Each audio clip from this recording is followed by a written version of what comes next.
আপনি দেখছেন news now, আমরা জানি কোনটা খবর। প্রশাসনের লাগাতার অভিযানের পরেও একাংশ ব্যবসায়ীরা খাদ্য সুরক্ষার বিষয় নিয়ে অসচেতন। আবারও জানাই যে প্রশাসনের লাগাতার অভিযানের পরেও একাংশ ব্যবসায়ীরা খাদ্য সুরক্ষার বিষয় নিয়ে ভীষণভাবেই অসচেতন। তারা বিভিন্ন সময় বিভিন্নভাবে গ্রাহকদের সঙ্গে প্রতারণা করছেন বলেই অভিযোগ। গ্রাহকদের স্বার্থে খাদ্য সুরক্ষায় মহকুমা প্রশাসনের পক্ষ থেকে কিছুদিন পরপরই বিভিন্ন এলাকায় অভিযান চালানো হয়। ঠিক একইভাবে আবারও বুধবার সদর মহকুমা শাসক মানিক লাল দাসের নির্দেশ অনুসারে এনফোর্সমেন্ট টিম বিভিন্ন দোকানে অভিযান চালান।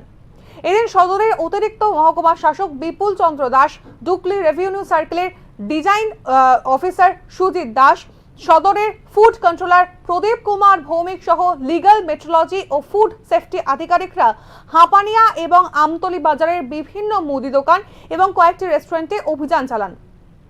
অভিযান চালিয়ে রেস্টুরেন্ট থেকে 9টি গ্যাস সিলিন্ডার সহ মেয়াদ উত্তীর্ণ খাবার এবং মুদি দোকান থেকে প্লাস্টিক জাতীয় প্যাকেট এবং মেয়াদ উত্তীর্ণ বিভিন্ন খাদ্য সামগ্রী বাজেয়াপ্ত করেন। এদিনের অভিযান শেষে এই অফিসাররা কি জানিয়েছেন শুনব।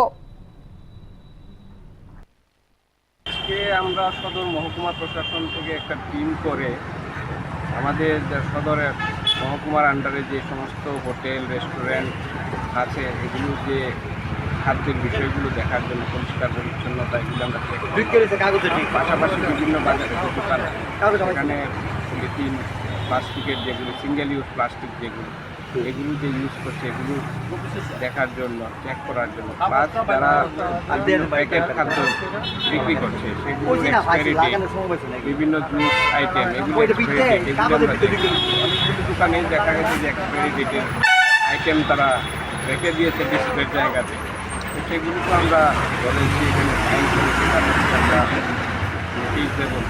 পাশাপাশি হোটেল রেস্টুরেন্ট এগুলো পরিষ্কার পরিচ্ছন্নতা খাদ্যের যে বিষয়গুলো আছে যারা গ্রাহক যারা আসেন ওনাদের কাছে তাদের স্বাস্থ্য সুরক্ষার বিষয় দেখার জন্য আমরা মহকুমা প্রশাসনকে একটা টিম করেছি বিভিন্ন জায়গায়।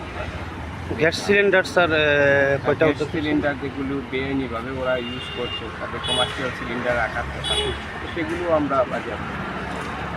মানে আজকে কোন কোন জায়গাতে স্যার এই অভিযানটা করলেন স্যার? মেইনলি আমরা আজকে হাঁপানিয়া আমতলী এলাকাতেই আমরা করেছি, তবে এটা সারা সদর মহকুমা প্রশাসন আন্ডারে বিভিন্ন জায়গাতেই আমরা প্রশাসনের পক্ষ থেকে কি পদক্ষেপ নেওয়া হবে? তাদেরগুলোকে আইনি পদক্ষেপ আইনি বিষয়গুলি থেকে তাদের বিরুদ্ধে আইনি পদক্ষেপ নেওয়া হবে। এই অভিযানের সময় যাদের দোকান থেকে মেয়াদ উত্তীর্ণ খাদ্য সামগ্রী পাওয়া গিয়েছে তাদের বিরুদ্ধে মহকুমা প্রশাসনের পক্ষ থেকে আইনগত পদক্ষেপ গ্রহণ করা হবে বলে জানিয়েছেন অতিরিক্ত মহকুমা শাসক বিপুল চন্দ্র দাস।